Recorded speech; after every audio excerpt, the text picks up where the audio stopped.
Rascal Does Not Dream of a Sister Home Alone review.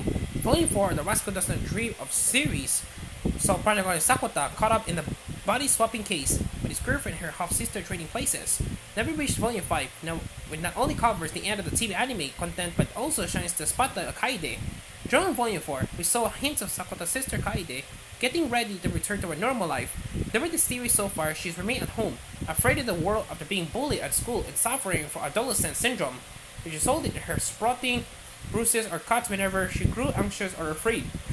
This eventually landed her in the hospital and tore their family apart as they struggled to deal with what was happening, which is what led to Sakota and Kaede living on their own as we found them since the start of the series.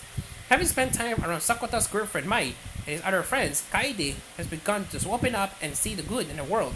Once more, now she's determined to leave this house and eventually return to school, no matter what it takes, but Sakota is afraid of what will come for Kaede coming on too fast. To start with, Kaede makes a list of goals, starting with small things like putting her shoes on or leaving the apartment. This gradually grows into bigger tasks like taking a walk, going to Mai's place, and visiting the zoo to see the pandas.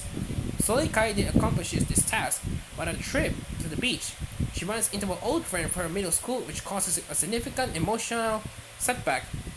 Kaede isn't the only thing Sakota has to worry about in this volume, and he also receives a letter from his first love, Shoko. She asks him to meet at Shikirigahama Beach, where they first met, but the day Sakota waits for her, she never shows, and our protagonist is left wondering if there isn't something paranormal about her. Readers may remember Shoko from Volume 3. Rascal doesn't dream of Logical Witch, that she appears as a young girl in junior high, which focus confused Sakota on ends. Since we first met, she was a high schooler. In this book, our protagonist assumes the letter he receives is from an older Shoko, but because of everything that's happening with Kaede, we never quite get to the bottom of her story. Although Shoko does appear for a significant portion of the book toward the end. But I'm not particularly fond of the fact we still haven't finished Shoko's story. I will praise author Hajime Kamoshida for everything else in this book.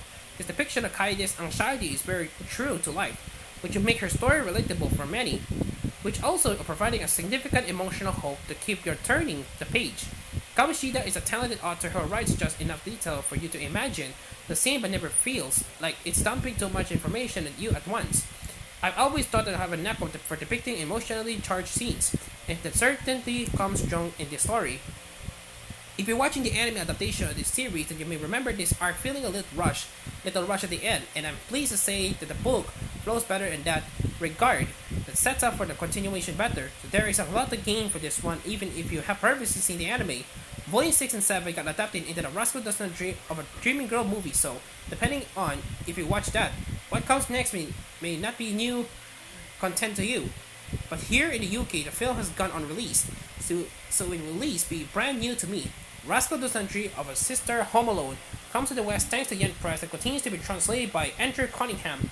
The translation reads well with no issues to note. The next book in the series is titled Rascal Does Not Dream of a Dreaming Girl and is due out in English in November.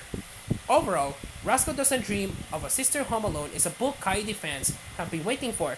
Author Hajime Kamoshida once again delivers an emotional read with a realistic look at what it means to live with such deeply rooted anxiety. 9/10.